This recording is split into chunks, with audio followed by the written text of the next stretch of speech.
Good morning, dear students. You welcome in my class. BA part first की आज की class में हम इंटरडिसिप्लिनरी अप्रोच यानी अंतर अनुशासनात्मक अध्ययन या अंतर अनुशासनात्मक दृष्टिकोण का अध्ययन करेंगे। अंतर अनुशासनात्मक उपागम या दृष्टिकोण इस विचारधारा पर आधारित है कि सभी सामाजिक विज्ञान आंतरिक रूप से एक दूसरे से संबंधित हैं और किसी भी एक विषय को जानने पूर्ण रूप से या सही तरीके से जानने और समझने का मतलब है दूसरे विषयों के साथ उसके संबंधों का अध्ययन करके जानना कि इस विषय ने दूसरे विषयों से क्या प्राप्त किया है और दूसरे विषयों ने इस विषय से क्या प्राप्त किया है। अर्थात अंतर अनुशासनात्मक दृष्टिकोण अध्ययन का ऐसा दृष्टिकोण है जो विभिन्न विषयों में आंतरिक संबंध के लक्षण पर बल देता है। जैकबसन और लिपमैन ने जैसे कहा कि किसी भी प्रकार के सामाजिक अध्ययन का नौसिखिया भी शीघ्र ही यह अनुभव कर लेता है कि विज्ञानों के बीच कोई दीवारें नहीं है और किसी भी एक विज्ञान के अंतर्गत की गई अति लघु शोधें भी अन्य सभी की प्रगति में महत्वपूर्ण योगदान प्रदान कर सकती है।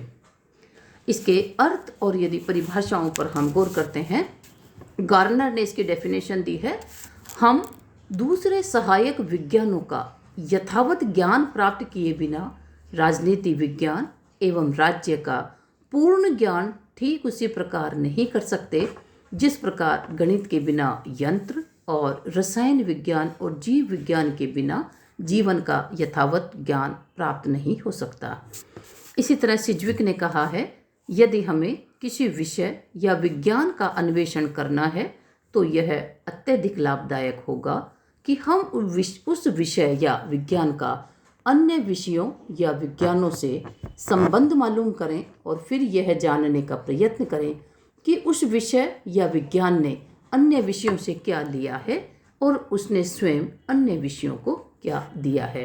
अर्थात जैसा कि मैंने अभी पहले कहा था, हर विषय एक दूसरे से आंतरिक रूप से संबंधित है और एक दूसरे के लिए सभी विषयों का प्रत्यक्ष या अप्रत्यक्ष रूप में योगदान भी होता है। इसे समझे बिना हम किसी भी विषय को पूर्ण रूपेण या ईमानदारी पूर्वक नहीं समझ सकते। इसी तरह पॉल जेनेट ने इसकी जो डेफिनेशन दी है, राजनीति विज्ञान का अनेक समाज विज्ञानों के साथ निकट का संबंध है, यथा राजनीतिक अर्थशास्त्र अर्थात संपत्ति विज्ञान से, कानून से, चाहे वह प्राकृतिक हो अथवा मानवीय, जो नागरिकों की पारस्परिक संबंधों की अभिव्यक्ति को निर्धारित करता है। तो अंतर अनुशासनात्मक दृष्टिकोण ये कहता है कि राजनीति विज्ञान को राज्य का एकाकी मतलब केवल राज्य के अध्ययन तक सीमित नहीं रहना चाहिए। राज्य को उस भूमि के अंतर्निहित जो रिसोर्सेज है वो भी प्रभावित करते हैं, उस राज्य की अर्थव्यवस्था भी उसे प्रभावित करती है, उस समाज का जो सामाजिक स्तर या दृष्टिकोण है वो भी राज्य को या प्रशासन को प्रभावित करता है। व्यक्तियों के जो साइकोलॉजी है, व्यक्तियों के सोच विचार दृष्टिकोण रुझान भी राज्य की शासन और नीतियों को प्रभावित करते हैं। तो ऐसे में राज्य का अध्ययन अन्य सामाजिक विज्ञानों के सापेक्ष ही किया जा सकता है। नेक्स्ट में हम देखते हैं अंतर अनुशासनात्मक उपागम का महत्व।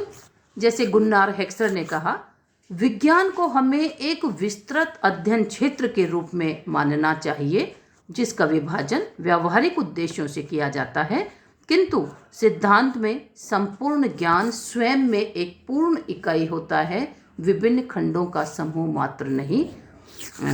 गुन्नार हेक्सर का भी मानना ये है कि ज्ञान एक पूर्ण इकाई है, वो विभिन्न खंडों में विभाजित नहीं है, उसे विभिन्न खंडों में केवल समझने के लिए जानने की एक आसानी के रूप में विभाजित किया जाता है। निम्न तर्कों के आधार पर इस दृष्टिकोण का समर्थन निम्नानुसार किया जा सकता है। राजनीति विज्ञान के अध्ययन की मूल इकाई स्वयं व्यक्ति होता है। व्यक्ति के संपूर्ण राजनीतिक व्यवहार को समझने के लिए उसकी इस सामाजिक पृष्ठभूमि का अध्ययन आवश्यक है। व्यक्ति के सामाजिक जीवन के विभिन्न पक्षों के अध्ययन के लिए स्थापित इन सामाजिक विज्ञानों में भी एक आंतरिक एकता पाई जाती है और अध्ययन की दृष्टि से एक सामाजिक विज्ञान को अन्य सामाजिक विज्ञानों से सहयोग लेना भी पड़ता है और दूसरे सामाजिक विज्ञानों को अपने कैपेसिटी के अनुसार उसे सहयोग देना भी पड़ता है। यह आवश्यक है कि सामाजिक विज्ञान एक दूसरे की देनदारियों को, वैज्ञानिक पद्धतियों को, तकनीकों को आपस में अपनाए तो हर विषय अपनी पूर्णता को प्राप्त कर सकता है। इसी तरह अंतर अनुशासनात्मक व्यवस्था का या इस दृष्टिकोण का विकास अलग अलग रूपों में या इसके कई प्रकार के दृष्टिकोण दिखाई पड़ते हैं। एक परंपरावादी दृष्टिकोण है, एक मार्क्सवादी दृष्टिकोण है और एक उदारवादी दृष्टिकोण। परंपरावादी जो दृष्टिकोण है, परंपरावादी दृष्टिकोण का मानना है कि जब विभिन्न समाजों का अलग अलग विकास नहीं हुआ था, अपितु संपूर्ण मानवीय ज्ञान को एक संगठित इकाई के रूप में समझा जाता था। अरस्तु ने भी अपने अध्ययन में तर्कशास्त्र का भी अध्ययन किया है और अर्थशास्त्र की बातें भी उसने बताई है, नीति शास्त्र पर भी उसने बल दिया है और जीव विज्ञान के तथ्यों और उपलब्धियों को भी अपने विषय को समझाने में या अध्ययन करने में सहयोग लिया है। इसी तरह हीगल ने राजनीति विज्ञान के अध्ययन में दर्शन शास्त्र की पद्धति और तथ्यों को अपनाया है। शास्त्रीय दृष्टिकोण में राजनीति विज्ञान के अध्ययन में दर्शन शास्त्र, इतिहास और धर्मशास्त्र की मदद ली गई है। तो परंपरावादी दृष्टिकोण का तात्पर्य है कि हर विषय एक दूसरे से सहयोग लेता है और इस सहयोग के आधार पर वह अपने विषय को रिच बना सकता है, अपने विषय की अनेकानेक पद्धतियों का निर्माण भी कर सकता है। तो परंपरावादी दृष्टिकोण का मानना था संपूर्ण मानवीय ज्ञान एक संगठित इकाई है, क्योंकि जो प्राचीन जो राजनीति वैज्ञानिक या दार्शनिक हैं उन सब ने सभी विषयों का एक दूसरे के साथ जोड़कर ही अध्ययन किया है। इसी तरह इसका जो दूसरा दृष्टिकोण है मार्क्सवादी दृष्टिकोण, मार्क्स ने जो अपने सिद्धांत दिए हैं उसमें उसने आर्थिक विचार या आर्थिक स्तर को सबसे ज़्यादा राज्य के साथ संबंधित पाया है। मार्क्सवादी दृष्टिकोण आर्थिक इतिहास को एक ऐसा आधारभूत विषय मानता है जो राजनीति विज्ञान, इतिहास, अर्थशास्त्र, दर्शन शास्त्र, कानून शास्त्र और नीति शास्त्र एवं समाज शास्त्र सभी में घनिष्ठ एकता स्थापित करता है। मार्क्स का मानना है कि आर्थिक उत्पादन की जो प्रणाली है वो ही उस युग की राजनीति को, उस युग की अर्थव्यवस्था को, उस युग के दर्शन को, उस युग की कानून व्यवस्था को, उस युग की सामाजिक स्थिति परिस्थिति को और नैतिकता और संस्कृति को तय करते हैं। तो आर्थिक स्थिति और अर्थव्यवस्था की पद्धति और आर्थिक प्रणालियों का सबसे ज़्यादा योगदान किसी समय की सभी विषयों या सभी विचारधाराओं पर पड़ता है। इसी तरह मार्क्सवादी दृष्टिकोण का मत है कि सभी प्रकार के सामाजिक अध्ययन में केवल भौतिकवादी अर्थशास्त्र का ही या भौतिकवादी अर्थशास्त्र की भूमिका निर्णायक के रूप में होती है।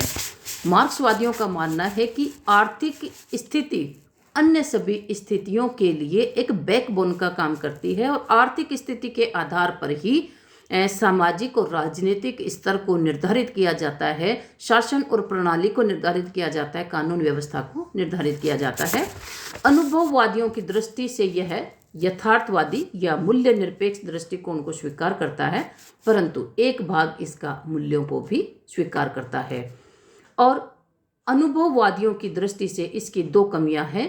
अन्य सामाजिक विज्ञानों पर भौतिकवादी अर्थशास्त्र को निर्णायक महत्व देना और इसके अध्ययन के कुछ अंशों का मूल्य प्रधान होना। तीसरा जो दृष्टिकोण है वो है आनुभविक दृष्टिकोण। आनुभविक दृष्टिकोण अनुभव के आधार पर प्राप्त तथ्यों के आधार पर जानने पर जोर देता है। यह दृष्टिकोण मानता है कि मानव का संपूर्ण सामाजिक जीवन एक संगठित इकाई है और इसके विभिन्न सामाजिक पक्षों को एक दूसरे से अलग नहीं किया जा सकता। वे इन सामाजिक विज्ञानों के संदर्भ में अध्ययन विधि, तर्क, प्रतिमानों आदि की समानता पर बल देते हैं। जैसे कैटलिन ने कहा है, राजनीति विज्ञान और समाजशास्त्र अभिन्न हैं और वास्तव में एक ही वस्तु के दो पहलू हैं। इसी तरह ड्वाइट वाल्डो ने राजनीति विज्ञान के इतिहास का एक बड़ा भाग अन्य सामाजिक विज्ञानों के साथ इसके घनिष्ठ संबंधों के संदर्भ में फिर से लिखा जा सकता है। अर्थात द्वितीय विश्व युद्ध के बाद स्थापित व्यवहारवाद ने अंतर अनुशासनात्मक दृष्टिकोण को स्थापित करने में सर्वाधिक भूमिका निभाई। ये समझा गया कि राज्य को पूर्ण रूप से या राजनीति विज्ञान को पूर्ण रूप से समझना है तो इस पर अन्य विषयों का पड़ने वाला प्रभाव जानना जरूरी है, क्योंकि मानव जीवन पर सभी सामाजिक, आर्थिक, राजनीतिक, सांस्कृतिक पक्षों का पूर्ण रूप से जो प्रभाव पड़ता है उसी के आधार पर राज्य और राजनीतिक गतिविधियों को भी समझा जा सकता है। तो द्वितीय विश्व युद्ध के बाद व्यवहारवादी दृष्टिकोण ने राज्य के एकाकी अध्ययन से अध्ययन मुक्तता की ओर कदम रखते हुए अंतर अनुशासनात्मक अध्ययन को अपनाया। आज की क्लास में हम इतना ही करेंगे। कल अगली क्लास में अंतर अनुशासनात्मक उपागम का शेष भाग करेंगे। Thank you, all the best.